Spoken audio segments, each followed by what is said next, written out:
Morning, chaps. Steve Scott from ITV News. Frank, if I can start with you, I'd just be really interested in your assessment of the team's performance against Italy and the style in which the team play. Roy has said that this group of players probably haven't played as well. Would you agree with that assessment? Yeah, I think in phases of the game, I thought the first half particularly, I thought we started very bright, so some good, very attacking football.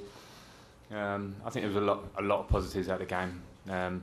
The big negative, obviously, that we didn't win it. So it's one of those funny situations afterwards where you're happy with elements, you're not happy with the fact that we lost. So importantly now is to sort of clean it up, look forward, take those good points, try and keep them going, improve on them. But we need to win games, so that's what we need to do. You've been involved, obviously, in countless squads for England. I wondered how you'd assess the impact that the youngsters have had in this particular squad, Raheem and the like. A big impact. I think from the minute the manager picked the squad, I think we was all quite excited by the youth. I think we've been excited through the season, the way that Raheem and the other young boys have played for their club teams. I think with England we've been crying out for some youthful exuberance and attacking play, and the lads have brought that, not just in games and against Italy, but in training. So yeah, I think it's great to watch, great to see. They're young, I think they're going to improve. But at the same time, I think they're all very ready now to make their impression. Raheem, congratulations on your performance the other night. Can you remember what you felt like when Roy told you were starting and then told you were playing in that key number 10 role? For a young player like me to obviously play in such a big tournament, when he told me that I was starting, I was a bit nervous at the time, but I just thought to myself, it's a great opportunity to go out there and show the footballing world what I can do, and hopefully at the end of the game I showed some glimpse and helped my team to try and do the best that we could. But it was unlucky that we didn't get the win, but I thought we played some good stuff at times. But definitely on Thursday we'll be going at it again. And did you feel under extra pressure because you were playing in that central role? No, I just had to take it in my stride. It's been a new position that the manager at Liverpool has tried to do with me, and something I try to learn every day in training when the manager puts me there to try and learn a new role, because to play at this level you need to play in numerous positions, and I wasn't really nervous, just trying to help my team as best as possible to either create something or try and win the game. But unlucky we were unlucky not to have won, but yeah. You mentioned Liverpool. Of course you face Luis Suarez probably this week. What are his weaknesses? What will you be targeting? He's a great player, we all know that, but we can't be too focused on just him. We've got to realise they've got other world-class players in their team as well, like Cavani and co. So we've got to really think of their positive and their negative, not just about Louis. Of course, but you do train with him every day and play with him, so you know him as well as most people. He must have a weakness, or doesn't it? Is it his temperament, maybe? As I said before, we can't just entirely just think about him. But obviously he's a great player. Most of the defenders here have played against him in the Premier League, so they know what he's about, and they know that he can score goals, and they'll be trying everything to stop him on the night. Frank, hello. Nick Collins from Sky Sports News.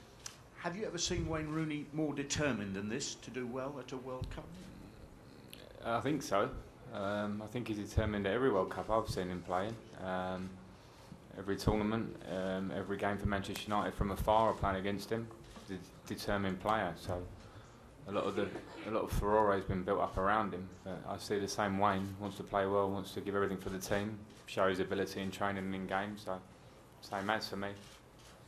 How does Roy get the best out of Wayne Rooney and the man sitting next to you, Raheem Sterling? Well, they're both fantastic players, and I think the manager will want to get the best out of the team, and to do that you get the best out of individuals. We saw lots of glimpses from Raheem the other day, what he can do, attacking play, and Wayne. I think if you take Wayne's name away and you look at his performance and the work rate and the ball he put in for the goal, people might look at it differently. I think we are dwelling on something here that we don't maybe need to look for. I think it's about a team performance. We didn't win the other night, but the minute we start trying to focus on individuals again and again and again, I think it can become a bit detrimental. In the squad, behind closed doors, I think we're all looking at trying to win games. Your club Chelsea did the double over Liverpool in the Premier League and kept Luis Suarez pretty quiet on both occasions. Is there anything England can learn from that, maybe? It's quite simple. He's a fantastic player. You know, the best player in the Premier League last year, quite rightly voted for by the other players. We know that, simple as that. I don't think there isn't some fantastic way of keeping him quiet. All you can do is try and prepare right, defend well individually and as a team, and do as well as you can. Some players that are at that top level, which he is, can come up with something off the cuff which you can't call. But at the same time, we've got, I think, top class defenders in our team that can try and stop that. Raheem, how much have you learned from watching Wayne Rooney at this World Cup? Just some of the stuff he does with the ball. He just tried to take little clips out of his play and try to really learn from that. He's a world-class player. I've watched him growing up, and it's someone that I look up to obviously train with him now in the training camp over these last couple of weeks. It's been a real honour, really. But now he works really hard, and he's always improving as well. So for someone like that, for me to look up to, I'm really glad to have him in the team. Yeah. And against Uruguay, if it was to be Wayne in the centre and you on the right, for example, how well do you think that could work? It's up to the manager to decide at the end of the day, but that's my normal position out on the wing. So if his vision and his passing abilities and my running abilities, that could be a really good thing. But as I said, it's down to the manager at the end of the day. Frank, one last one from me.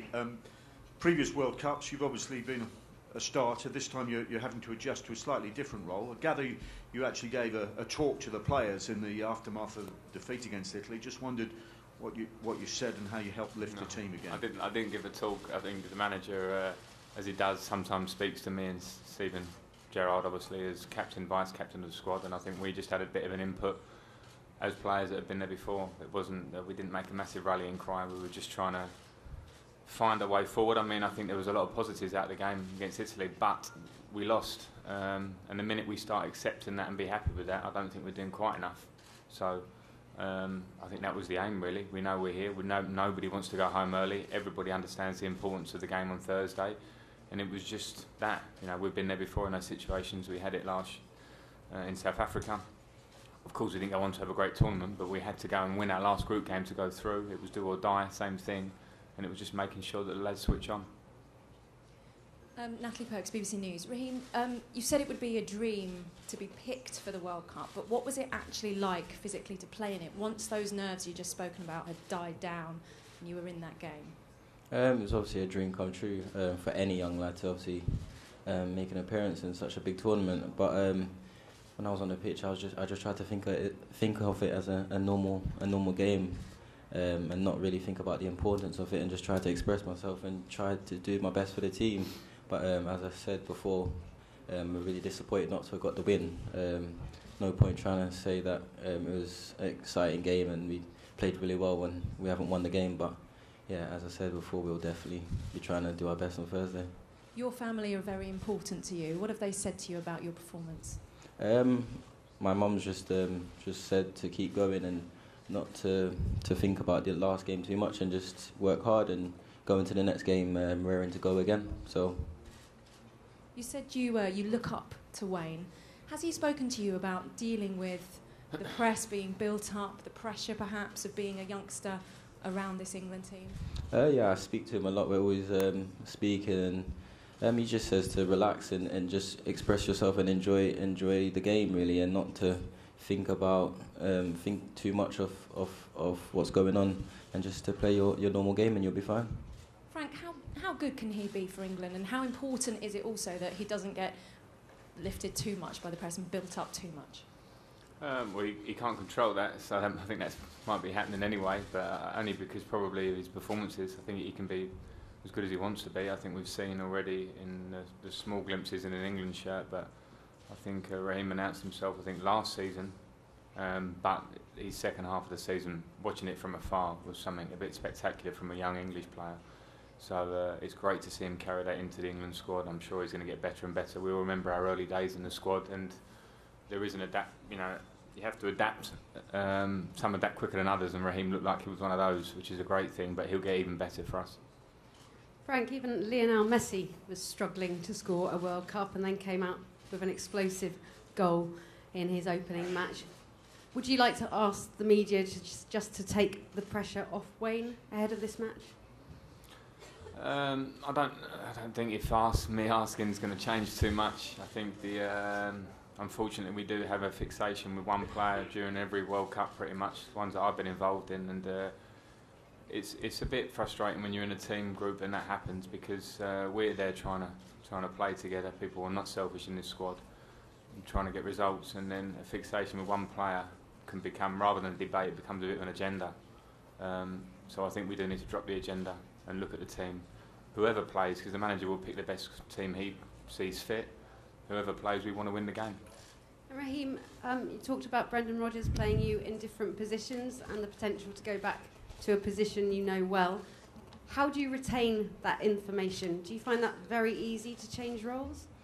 As I said before, as a young player, you've got to learn to play different roles, because at any moment in time you can be asked to play a role that you're not used to. But at this level, you need to learn different positions, and that's what I'm doing. I'm learning every day. In training, I'm trying to improve, and wherever the manager asks me to play, I'll do my best and give my 100%. What have the managers said to you about your decision making and your pace? Because that's quite a rare combination. I spoke to the manager quite a bit this tournament, but as I said, he's just said to me to just play my game and not to think about too much, which I have tried to do. As I get more experience and get older, my decision making and my play will definitely get better. Daniel Sturridge revealed to us yesterday that there's been phone silence between Luis Suarez and his Liverpool teammates. But will you look forward to seeing him out on the pitch? I'd rather not see him on the pitch, really. No, he's a great player, but I don't think we need to really talk too much of his qualities, because we all know what he can do. But as I said, all the lads that have played against him before, they all know what he's about. Know he can score some spectacular goals, and we'll be trying our best to keep him out at bay. Yeah. So. Take some questions from the international media. Hello, my name is Vinicius. I do my question in Portuguese.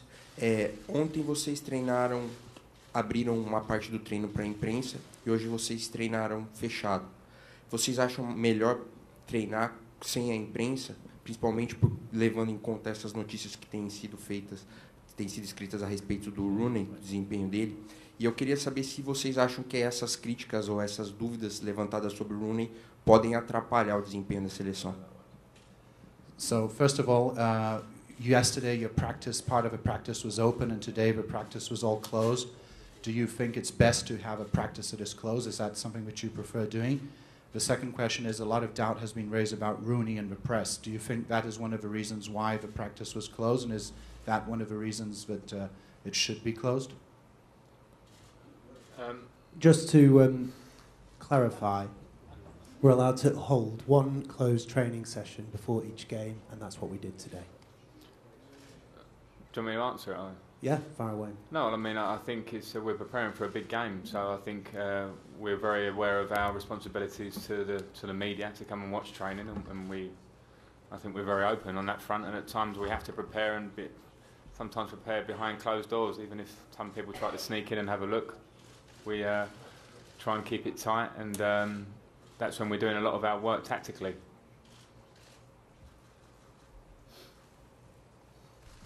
Eu sou o Thiago Correia, do Lance. Queria perguntar para o Sterling, já falou aqui um pouco das mudanças de posições, mas como ele é muito jovem, queria perguntar que ele fizesse uma retrospectiva desses últimos 2 anos que ele subiu para o profissional e ficou mudando muito de posições. Queria saber se tem alguma posição preferida e exatamente sobre essa evolução como jogador.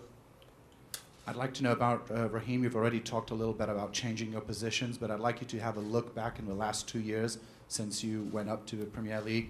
If you could tell us a little about what it is like to change positions so often, and if you have a preferred position. As I said before, wherever the manager wants me to play, I'll try my best to do a job for the team. That's the most important thing at the end of the day. But anywhere in the attacking position is my favourite position, and trying to help the team with a goal or an assist. That's the most important thing for me. But as a young player, as I said, you've got to really learn and try to educate yourself in different positions every day in training, and that's something that I'm willing and learning to do now. I got a question to Frank. Frank, there's obviously a lot of talk about keeping calm Luis Suarez. but don't you actually have a solution already? Because out of those 31 goals which Suarez scored in the Premier League, he only scored 3 goals against the top teams with the international players from England, 2 against Everton, 1 against Manchester United. So maybe you have a solution already to stop him against England. I think I said before, there is no solution with Luis Suarez. The solution is to defend as well as you can. I don't think with a player of his level of quality, can you decide he can score against this team or that team or different defenders. I just think that's probably just looking too much into the numbers. I think he's a great player. So is Cavani. I think we have to look at both of those if they play, plus the other attacking players they have in their team. And we don't have to analyse it too much. We just need to work hard on the match. Michał Pol, przegląd sportowy from Poland. Frank, did you have time to watch the World Cup? If so, what have you seen? What do you think about the level? About who, sorry? The level of the games. The level, yeah. I think it's been a fantastic start to the World Cup, the first week, nearly, or whatever it is now. I think most teams have played now. Lots of big players have stood up and scored goals and created goals. I think the level has been top level, attacking play. Sometimes some recent tournaments have been maybe more tactical and defensive. I think in this World Cup we're seeing a lot of attacking football, lots of goals, which is what everybody wants to see. And it's hard to call. I think it's hard to pick one team now at the moment that you can say look very, very strong. I think there's a number of teams that can challenge to win it. Paul? Frank, Paul Kelso, Sky News. 10 years ago you were in the last England team to lose an opening game in a tournament, and you went on qualified very well. Are there any memories or lessons from that experience in Portugal that you can pass on to this group? Yes, I suppose. I mean, we lost against France in a game that we should have won, to be fair, at the time. And basically all the pressure then moves on to one big game. So I think the only thing I can say is prepare like it's a cup final. Shut off to everything else, train hard, focus, and play, you know, like you should play every game at this level, but this is particularly a cup final for us because we know the repercussions if we lose it. Okay, thank you everyone. Thanks.